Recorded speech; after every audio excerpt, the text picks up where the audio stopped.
Welcome to Fed Snacks, a show where we bring you small bites of insights from former federal tech officials. Today, we're talking to Leslie Beavers, former Principal Deputy Chief Information Officer at the Pentagon. She's currently the President and CEO of LB Insights. I served for 32 years in the Air Force, and then I did 5 years as a government civilian, and my background includes mostly intelligence-related work, and then I transitioned into the CIO work because of all of the Lean Six Sigma business process improvement work that I did out in corporate America. How did that work in corporate America help you in government in those roles? It gave me a solid foundation in understanding how supply chains, manufacturing processes work, and how to use tools and data and metrics to make better decisions to improve those processes, which was really helpful when you move into the government because you're in an oversight role and you're trying to, which was hard for me to get my head around at first, I admit. And I was trying to help the government make better decisions on how it spent its resources so that we got capabilities delivered faster. And that background really helped me a lot. It also helped me empathize with industry as they were trying to explain to us in government why it was a big deal to stand up another manufacturing line and how a 6-month time frame was maybe an unrealistic time frame to ask for.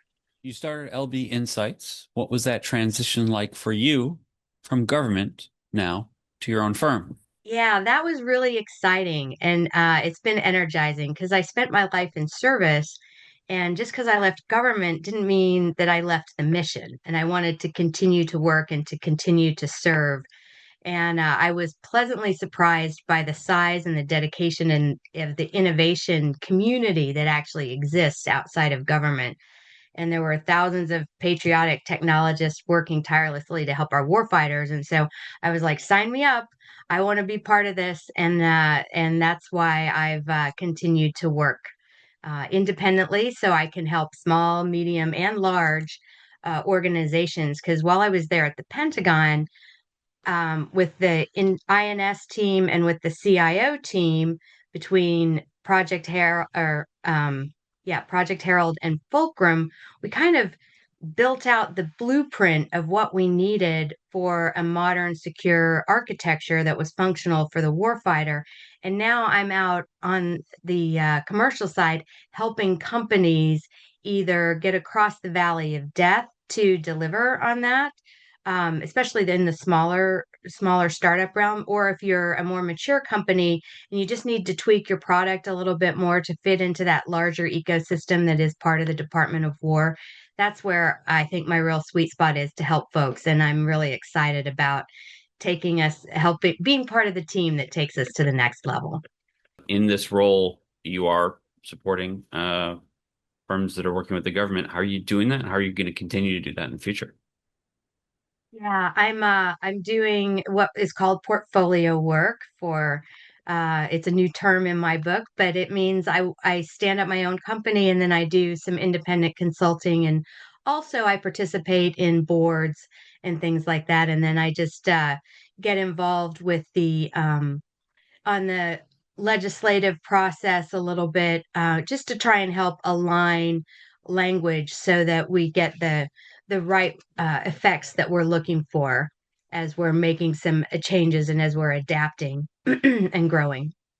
I want to end on this notion of advice and how former federal officials can make this change. How have you found it? What were some of the challenges, and what would you tell people going forward? It can be a little disconcerting, when you walk out of the building for the last time and they're clapping, and I have to admit it did bring a tear to my eye. But there is more than one way to serve. And I would suggest that you find the area that you have unique expertise and passion, and you continue to add value on the other side. The mission doesn't end. We're all just caretakers. And just because you've left government service does not mean you have left the mission. And impact, you absolutely can continue to make impact.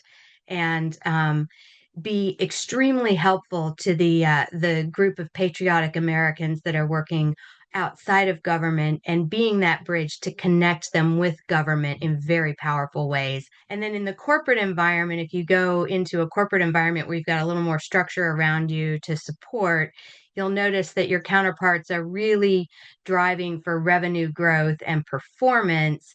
And that's a different motivation than maybe you felt in the government when you were in the oversight and trying to spend money wisely. Now you're trying to make money, and you shouldn't feel bad about that either. Capitalism is the bedrock of our democracy, and you need all those parts in that ecosystem, and they need to all work together. And so I would look at it as an exciting opportunity to learn a different side of the business and see how well you can progress.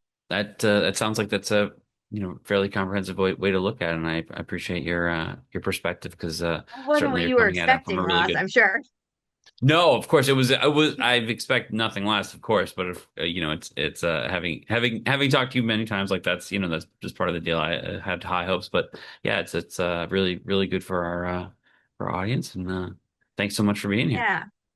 Yeah. Hey, Ross, always happy to help out a fellow Missourian, and I really love your work. And thank you very much for including me. And to all those that are continuing to serve, I salute you, whether you're in the government or out. For more Fed snacks, head to govciomedia.com.